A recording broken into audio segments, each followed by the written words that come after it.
لیکن ہم توبہ کو کتنا ٹالتے ہیں، توبہ میں کتنی تاخیر کرتے ہیں کہ آج نہیں، ابھی تو جوانی ہے، ابھی تو کھیلنے کودنے کے دن ہیں، ابھی تو گھومنے پھرنے کے دن ہیں، ابھی تو عیش و عشرت کے دن ہیں، ابھی توبہ کر لیں گے تو ساری دنیا کی زندگی کی لذتوں سے ہم محروم ہو جائیں گے۔ نہیں عزیزان گرامی، خدا نے کسی لذت سے مومن کو محروم نہیں کیا ہے۔ ہر حلال طریقے سے جو لذت انسان کو میسر آتی ہے خدا نے اسے نہیں روکا۔ خدا نے اگر روکا ہے ہمیں تو حرام لذتوں سے روکا ہے۔ لہذا یہ سوچنا بھول جائیں اور چھوڑ دیں کہ جناب ابھی تو جوانی ہے، بڑھاپے میں توبہ کر لیں گے۔ عزیزو، بڑھاپے میں یقین کریں بہت کم لوگوں کو توبہ کی توفیق ہوگی، اس لیے کہ شیطان ہمیشہ انسان کو توبہ میں تاخیر کی طرف اکساتا ہے۔ شیطان کہتا ہے کہ بیٹا ابھی تو جوان ہے، اور جب شادی ہو جاتی ہے تو پھر کہتا ہے ابھی تو اولاد کا مسئلہ ہے، ابھی تو ان کی شادیاں کرانی ہے، ابھی تو کاروبار کرنا ہے، ابھی تو گھر بنانا ہے، ابھی تو گاڑی خریدنی ہے، ابھی تو دنیا کی نہ جانے کیا کیا تجھے عیاشیاں کرنی ہے، عیش و عشرت کی زندگی گزارنی ہے۔ یہ تمام چیزیں جب تو حاصل کر لے پھر توبہ کر لینا۔ یہ شیطان ہمیں ورغلاتا ہے، اکساتا ہے، وسوسہ ڈالتا ہے۔ قرآن کریم کی آیت ہے نا سورہ ناس کے اندر کیا ہے؟ یوسوس فی صدور الناس، لوگوں کے دلوں میں شیطان وسوسہ ڈالتا ہے۔ من الجنۃ والناس، وہ شیاطین کہاں سے، کس طرح کی شیاطین ہیں؟ وہ شیاطین جن بھی ہیں اور شیاطین ناس یعنی انسان بھی ہیں۔ شیاطین جن تو ہم سمجھ نہیں سکتے کہ شیاطین جن ہمیں کیسے بہکاتے ہیں، لیکن جو انسانوں کے اندر شیاطین ہیں نا وہ ہمیں بہکاتے ہیں۔ مثال کے طور پر ایک دوست ہے، آپ جا رہے ہیں مسجد کی طرف، ایک دوست آگے بلاتا ہے، بھئی کہاں جا رہے ہو؟ مسجد جا رہا ہوں نماز پڑھنے کے لیے۔ ارے بعد میں چلے جانا مسجد، ابھی تو بہت ٹائم ہے۔ یہ دوست جو آپ کو مسجد سے روک رہا ہے اور آپ کو کھیل کے میدان میں چاہے ایک جائز کام کے لیے لے جا رہا ہے، یہ من الجنۃ والناس، یہ لوگوں میں سے وہ شیطان ہے جو آپ کو نیکی کی طرف جاتے ہوئے آپ کو روک رہا ہے اور کسی لہو و لعب اور فضول کام میں آپ کو مصروف کر رہا ہے۔ شیطان اس طریقے سے انسان کو دھوکہ دیتا ہے۔ اب ایک مشہور معروف واقعہ ہے ایک آیت کے ضمن میں، حضرت امام جعفر الصادق آل محمد علیہ السلام فرماتے ہیں کہ جب یہ آیت نازل ہوئی، کون سی آیت؟ والذین اذا فعلوا فاحشة او ظلموا انفسهم ذکروا اللہ فاستغفروا لذنوبهم ومن یغفر الذنوب الا اللہ۔ جب یہ آیت نازل ہوئی، سورہ آل عمران کی آیت نمبر 135 جب نازل ہوئی، معنی کیا ہے اس آیت کا؟ کہ جب یہ مومن بندے اذا فعلوا فاحشة، کوئی گناہ کر لیتے ہیں، کوئی فحش کام کر لیتے ہیں، کوئی حرام کام، کوئی معصیت کرتے ہیں، او ظلموا انفسهم، یا اپنے نفسوں پر ظلم کرتے ہیں۔ مولا کائنات دعائے کمیل تو کیا فرماتے ہیں؟ ظلمت نفسی وتجرأت بجہلی۔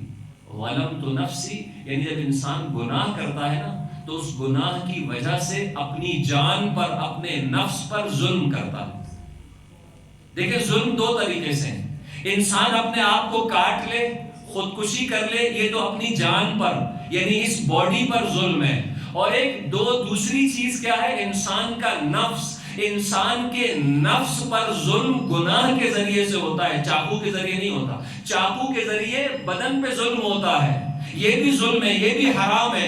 اسی طریقے سے انسان گناہ کے ذریعے اپنے نفس پر ظلم کرتا ہے تو اللہ کا کلام یہ کہہ رہا ہے، خدا یہ فرماتا ہے او ظلموا انفسهم، کہ جب وہ اپنے نفس پر گناہوں کی وجہ سے ظلم کرتے ہیں، فاستغفروا لذنوبهم، اور اس کے بعد اپنے گناہوں پر توبہ کرتے ہیں، استغفار کرتے ہیں، اور اس کے بعد خدا فرماتا ہے وَمَن يَغْفِرُ الذُّنُوبَ إِلَّا اللَّهُ، اور کون ہے جو بندوں کے گناہوں کو معاف کرنے والا سوائے اللہ کے؟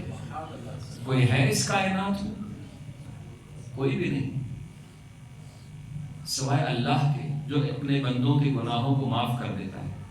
تو چھٹے امام فرماتے جب یہ آیت نازل ہوئی، تو آیت جس وقت نازل ہوئی تو شیطان، یہی شیطان الرجیم جس کو ہم کہتے ہیں اعوذ باللہ من الشیطان الرجیم، یہ شیطان مکہ کی ایک پہاڑی پر چڑھ کر چلاتا ہے، چیختا ہے کہ ہائے آج میری کمر ٹوٹ گئی۔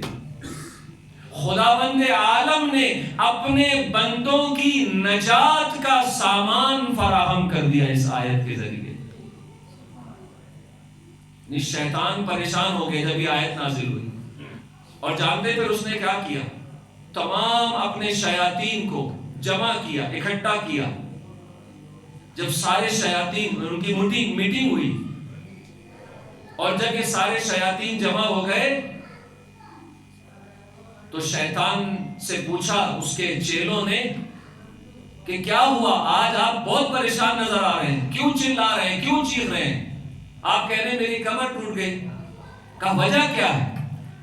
کہا کہ خداوند عالم نے اپنے بندوں کی نجات کا ایک ایسا وسیلہ فراہم کر دیا ہے کہ جب تک یہ چیز باقی رہے گی میں لوگوں کو گمراہ نہیں کر سکوں گا، لوگوں کو جہنم نہیں بھیج سکتا۔ کہا وہ کیا چیز ہے؟ کہا وہ یہ آیت ہے وَمَن يَغْفِرُ الذُّنُوبَ إِلَّا اللَّهُ، کون ہے اللہ کے سوا جو اپنے بندوں کے گناہوں کو معاف کرے؟ تو سب نے کہا یہ تو کوئی بڑی بات نہیں ہے، ہم ایسے کام کریں گے، اس طریقے سے انہیں بھٹکائیں گے، بہکائیں گے کہ یہ توبہ ہی نہ کر سکیں۔ تو سب نے مشورہ دیا، جو شیطان کے چیلے تھے انہوں نے مشورہ دیا، جو اس کے شاگرد تھے، ایک نے مشورہ دیا، کہا کہ نہیں یہ کسی کام کا نہیں ہے، دوسرے نے مشورہ دیا، کہا یہ بھی کسی کام کا نہیں ہے، ایک آخری جس کا نام خناس ہے، سورہ ناس کے اندر بھی ہے نا، من شر الوسواس الخناس، خناس نے کھڑے ہو کر کہا کہ میرے پاس ایک طریقہ ہے کہ جس طریقے سے لوگوں کو میں توبہ سے روک سکوں گا۔ کہا وہ کون سا طریقہ ہے؟ کہا وہ طریقہ یہ ہے کہ لوگوں کی آرزوؤں کو ان کے سامنے خوبصورت بنا کر پیش کروں گا کہ کبھی مجھے شادی کرنی ہے، کبھی مجھے امتحان میں پاس ہو کے ڈاکٹر بننا ہے، کبھی مجھے کاروبار کرنا ہے، کبھی مجھے فلاں کام کرنا ہے۔ بھئی یہ حرام کام کیوں کر رہے ہو؟ کہا کہ مجھے دولت کمانی ہے تاکہ اپنے بچوں کا فیوچر بنا سکوں۔ یہ جو لمبی لمبی